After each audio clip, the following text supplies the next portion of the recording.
میں آپ کو ایک واقعہ بتاتا ہوں. میں بلوچستان چلا گیا, یہ جو فلڈز آئے ہوئے تھے ہم ان کی مدد کر رہے تھے, اور مجھے اچھی طرح یاد ہے بلوچستان گیا میں تو آفتاب بھی وہاں ایک بزرگ مجھے ملنے کے لیے آئے.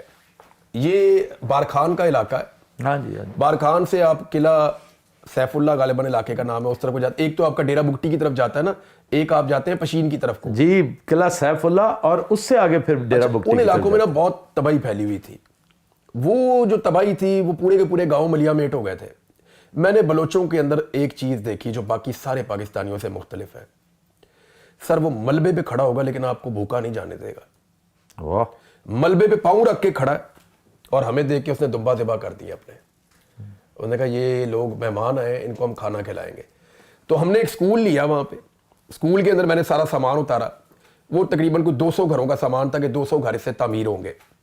ان کو کچھ نہیں چاہیے ہوتا, وہ مزدور نہیں ہوتے. ہم ان کو گارڈرز دیتے تھے, کڑیاں دیتے تھے, سامان دیتے تھے, چھت کا پورا ایکوپمنٹ دیتے تھے, اور 10,000 فی بندہ دیتے تھے کہ آپ مل کے گھر اپنا بنا لیں. وہ بنا لیتے تھے اپنا گھر. تو وہ ہم وہاں پہ 200 گھروں کا سامان لے کر گئے تو ایک بزرگ آ گئے. آفتاب بھائی ان کا قد تھا تقریباً کوئی 6.5 فٹ کا, اتنے بڑے بڑے ان کے ہاتھ تھے, اور وہ ایسے لگ رہا تھا پتھر کا بنا ہوا آدمی چلتا ہوا آ رہا میری طرف. ایسا لگ رہا تھا کہ میں کوئی مووی دیکھ رہا ہوں, ایسا اس کی پرسنالٹی تھی. اتنی بڑی پگڑی انہوں نے پہنی ہوئی, داڑھی ان کی سفید. وہ آئے میرے پاس سے چلتے ہوئے اور میں آٹو پہ لگ کے کھڑا ہو گیا ایسے. ان کا ایسا روب تھا, تو انہوں نے مجھے پکڑا ایسے میرے منہ کو, میرا منہ ہی ان کے ہاتھوں میں چلا گیا. انہوں نے ایسے مجھے پیار کیا. یوں کرتے ہیں پیار. ہاں, انہوں نے مجھے پیار کیا اور بٹھا دیا. میں بیٹھ گیا. 1-2 باتیں انہوں نے کی وہاں بیٹھ کے. تو میں نے لوگوں سے پوچھا کہ ان کے گاؤں کی کیا صورتحال ہے نا, تو انہوں نے مجھے خود ہی کہا کہ چھوڑ دو, بنا لیں گے. میں نے کہا آپ بتائیں نا بزرگ, آپ کے جو آپ کے علاقے کی کوئی مسئلہ ہے, کوئی معاملہ ہے, ہم وہاں پہ آ جاتے ہیں اور سامان منگواتے ہیں نا لے کر. تو انہوں نے کہا وہ بن جائے گا. تھوڑی دیر انہوں نے باتیں کی اور انہوں نے کہا کہ رات کا کھانا یہ میری طرف کھائے گا. تو سب لوگوں نے بڑی مشکل سے انہیں سمجھایا کہ یہ ابھی چلا جائے گا واپس, یہ جا رہا ہے ادھر رکھنی, اور اس نے وہاں سے واپس جانا ہے, تو یہ ابھی یہاں رک نہیں پائے گا, ہم نے اس کو دن میں یہاں سے نکالنا ہے, دن کی روشنی میں.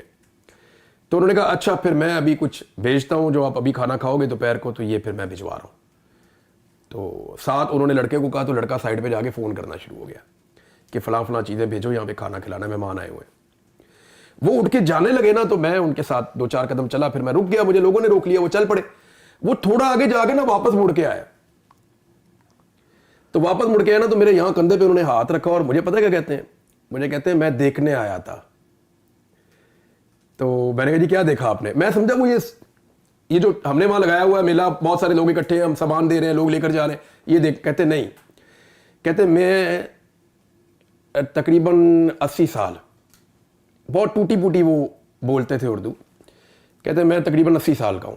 جو انہوں نے کہا, انہوں نے کہا میری زندگی میں پہلا آدمی ہے جو نیچے سے آیا اور چھیننے نہیں آیا, دینے آیا, کچھ دینے آیا, میں دیکھنے آیا تھا. سر وہ آدمی مجھے زمین میں گاڑ کے چلا گیا. مجھے اتنی تکلیف ہوئی اس کے اس جملے سے, اتنا گلٹ میرے اندر پیدا ہوا کہ یار کیا جملہ اس آدمی نے بولا کہ 80 سال میری عمر ہو گئی, میں آج پہاڑ اتر کے آیا ہوں صرف یہ دیکھنے کے لیے کہ نیچے سے کوئی دینے بھی آ سکتا ہے. کیونکہ جب کوئی نیچے سے آیا ہم سے چھین کے لے گیا.